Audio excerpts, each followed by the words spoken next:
you know, if you raise a lot of those, you're going to have a lot of dead ones. But horses is a little different. This is what we normally see on the beef cattle realm, and this applies to horses as well. But we get a lot of complaints because people just let them lie where they are. Some people drag them off to the back 40.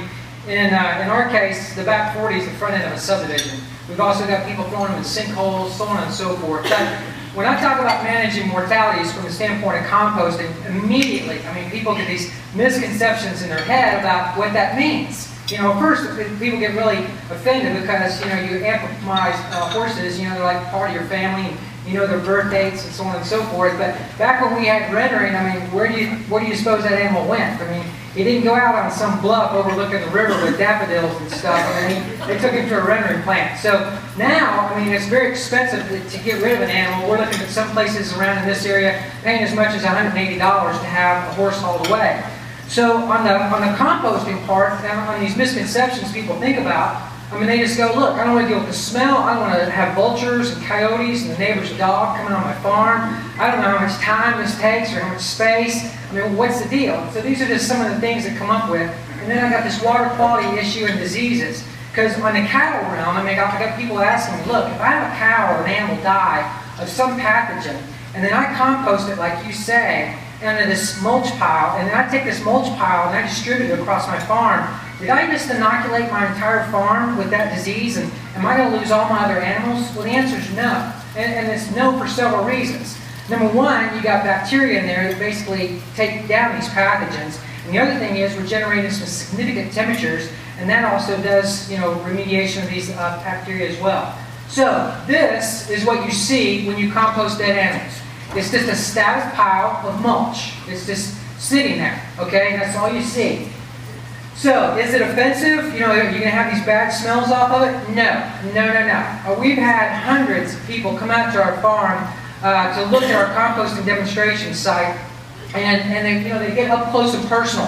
And these are people from the Division of Conservation and the National Resource Conservation Service, Division of Waste Management, Division of Water, State Veterinarian's Office, on and on and on and on and on. And no one smells anything, okay?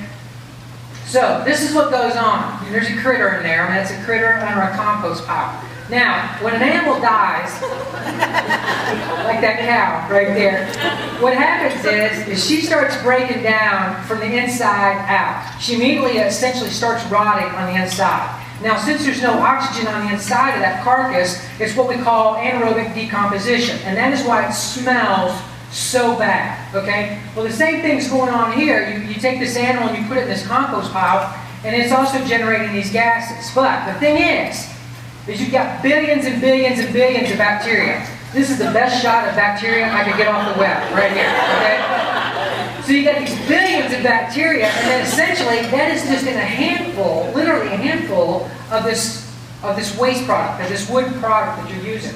So what these little critters do is these are beneficial bacteria, and they're air-breathing bacteria. So they're aerobic. So what they do is they take these huge long chains of these nasty gas molecules and they break it down into its essential elements, okay? So the only thing given off this pile is water vapor and carbon dioxide, okay? Carbon dioxide because you're using a wood product, so you got carbon dioxide going off of that. You also have air-breathing bacteria, so they're respiring, so they're also giving off carbon dioxide. The water vapor, here's the beauty of it. When you look at a carcass, depending on its, its weight and the age and so on and so forth, you're looking at an animal that has anywhere between 40 to 70% moisture in its body cavity. So if you wanted to crematory, or cremate that animal, you have to drive off all that water. So you're looking at a 1,000-pound horse, you're looking at 700 pounds of water that you have to drive off before you can even begin to ash that animal. And that's why incineration or going through a crematorium is so expensive.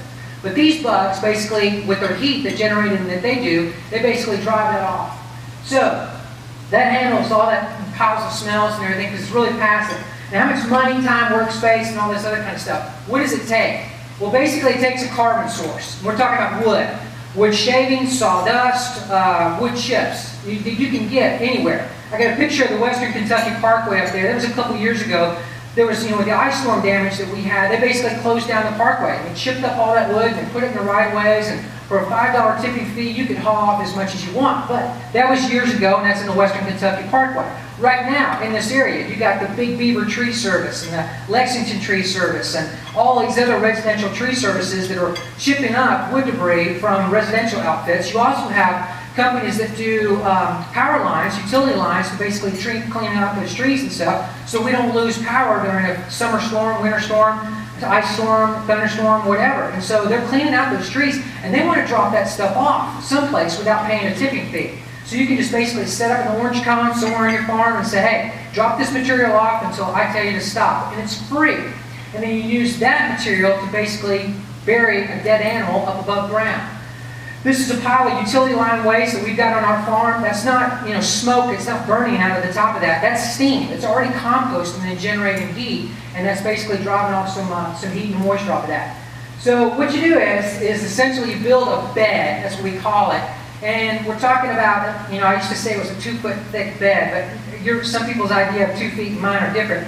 So now I tell people I want a 3-foot deep bed, all right? So you build a 3-foot deep bed and you place that animal on it, and then you cover it up so there's 4 feet above it. So if you're dealing with a 1,000-pound, 1,200-pound animal that's died, you need at least about a 6-foot tall pile when you're done. And the thing works like this. The 3-foot deep part underneath the body of it is basically to wick up the liquid that's going to come off this carcass. And you don't want to saturate that bottom wood bed, because if you do, then you're taking up airspace. And these bacteria breathe air, so they'll suffocate, okay? So you can't do that. The top 3 or 4 feet that's above the animal is what we call a biofilter. It's a living filter, because these organisms are basically scrubbing that air so that no gases are emitted from this pile, so you don't attract any black-faced vultures or the neighbor's dog or the hounds or whatever, okay? Nothing knows it's there. So and you do all that essentially with a front-end loader off of a tractor. A Bobcat just doesn't work that well. And it's that easy. You're done. You make a pile and you're done. You go off and you do something else. This is actually making some piles. This is a bin system that we developed. These are K-rails, or construction rails that you see on the highway. Yeah, we actually stole them from the highway department. And we put them on our farm to make this bin. But then later on, I really didn't like them, so I don't recommend it. What I do is I recommend what we call a windrow system, where you do this out in the open. Now everybody wants to know how much time and how much space this takes. I don't know why. I don't know what the big deal is about it, but I'm going to tell you. Okay, outside in the parking lot. You take a parking lot space. I can get rid of 2,400 pounds of meat in 6 weeks. Okay? 6 weeks. You'll have some large bones left over, but that's not a problem. Okay? The flesh is essentially gone. This is a bin system. I don't like those anymore. This is the windrow system. This is what I like. All right, so you get an animal, you place it in a pile, you bury it, and basically you get another animal, and you push it up against that, so on and so forth. Okay, that's how it's done. Now, here's the thing. Normally for a horse, let's say you got to do a 12-foot by 12-foot bed to put this animal on, and then so a couple weeks later, you don't have this, but let's say another animal dies. Do you need to build another 12-foot by 12-foot bed? No. Just add on to it about 6 feet, lay that animal on there, push it into that existing pile, cover it up, and roll on. You get a smaller animal that dies, afterbirth, whatever you want to throw in there, you can throw it in there and just cover it up. The beauty of this system is this. You start making these piles like this, and at a certain point, you can basically reuse this product to take down the next animal. So we're using stuff on our farm 4 to 5 to 6 cycles before we get tired of it and land apply it to get rid of it. But if you're dealing with horses and stuff, yeah, you can probably use horse muck. If you're doing a wood shavings-based bedding, you could use that. You can use straight manure. All you got to be concerned about is where that runoff goes from the pile. Okay, you just make this is just an open system. You just make a pile. You're pretty much done. That's using with a front-end loader. And that's it. Now, here's black-faced vultures hanging out. I haven't looked at this presentation in a while. But you can mess this up, okay? And I can tell you how. Don't cover up that animal completely. If you don't cover it up completely and you have something exposed, basically, you're going to attract critters. Yeah, this is from the highway department, okay? They didn't cover stuff up. Have you ever seen that poster of the possum and they painted the lines over it and it says, "Not my job," at the bottom? Yeah, that's the highway department, okay? These guys, they separate. Some guys would bring the animals in, some other guy runs the payloader, and they're completely different. But you just basically take it and put it in this pile, and you're done. If you don't cover it up and you don't have that biofilter up above it, basically you're not scrubbing that air, and you'll attract critters. But if you get a good layer over top of it, and essentially this stuff's free, So, you know, use as much as you want. And that's essentially it. We have a publication, ID 166, through the Extension Office. You can go online and you can download that. It tells you how to do it on a step-by-step basis, and that's really all I've got. Now, if this was a beef cattle group, I'd have people all over me, but I know this is horses, so I'm not expecting a lot of questions, but I'll take anything you got. First, you let nature take its course. What you'll see is when you make a pile, you want it cone shaped. And what happens is rainwater basically sheds off of it. And even after a driving rainfall event of 3.5 inches or something, you can slice into that pile and it's bone dry on the inside. But eventually what happens is you'll see the top part fall in. Okay, and when that happens, that's basically the body cavity's gone. Let it ride a little bit longer, you know, if you don't need that pile, and then basically use the front end loader, scoop in there, and you're probably not going to find anything. On beef cattle, here's the deal. On beef cattle, every 6 weeks we'll have a tour come out just for fun. We excavate the pile to show people what's in there because people are so curious. Usually what we see is about 1.5 feet square of the greenest grass you've ever seen. Okay? That's our last meal. Everything around the body cavity is gone. Okay? And people freak out. They're like, man, it's magic. I mean, our farm crew freaked out. They were like, where did it go? I saw you put it in here, you know, but it's gone. You got another question? How far away do you put your water source?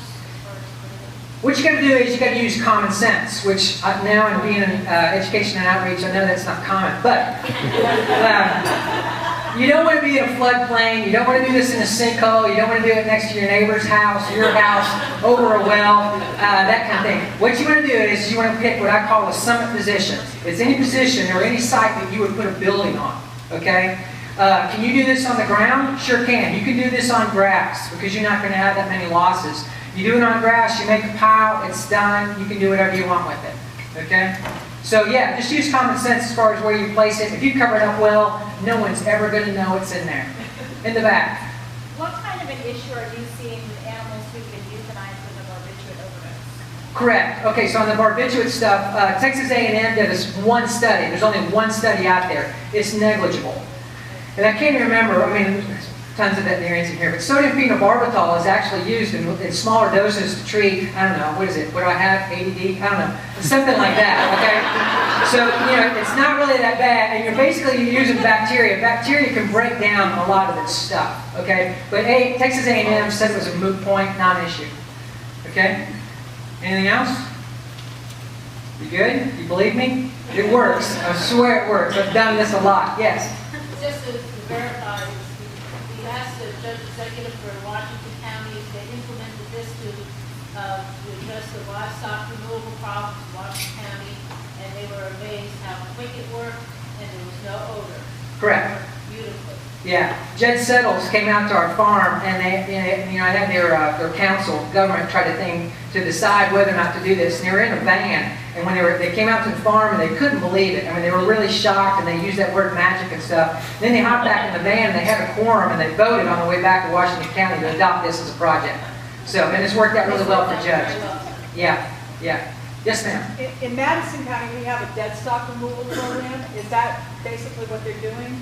No, what they're doing is, and it all depends on where that dead stock goes. There's a couple of institutions that will pick up those dead animals and they keep them like in a refrigeration area, and then they haul them up to Indiana and they take them up to a fertilizer plant, and they make essentially fertilizer or meat and bone meal, that kind of stuff out of those animals.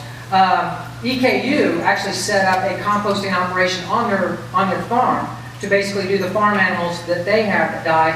The judge executive there was like, hey, y'all bring everything to the county. And they're like, no, this is just for us. But there is monies that are available for counties to do this pickup. Typically they get it from the Division of Conservation. It's about $7,500 a year. But typically most counties are paying around $40,000 a year. The fund that they're getting that money out of was about a $9 million fund. It's down to about $2.5 million now. And so what we believe is, same situation that you're seeing in the economy. Money's drying up, so we don't foresee that pickup is going to last much longer. Therefore, this is one of the best options you have. Do you have to get a permit? Doc wants to know. No. The University of Kentucky worked really, really well with Kentucky Farm Bureau, with the NRCS office, Natural Resource Conservation Service, with the Division of Water, with the State Veterinarian's Office, and Division of Conservation. We got in a room, got around the table, we hashed this out. There was a permit at one time, but we eliminated it off the books. Also, at the time, on the law, it was any animal over 300 pounds had to be quartered. How do you do that? Exactly. So, yeah, so we had that removed too. Yeah, fire up the chainsaw. Get that butcher cleaver out. So we had that removed. We actually showed these regulatory agencies basically how to do a whole animal. Obviously, if you're dealing with a smaller animal, it's going to go much, much faster. But with large animals, just bury it and go on. Go do something else. Okay? We good? Thank you all very much.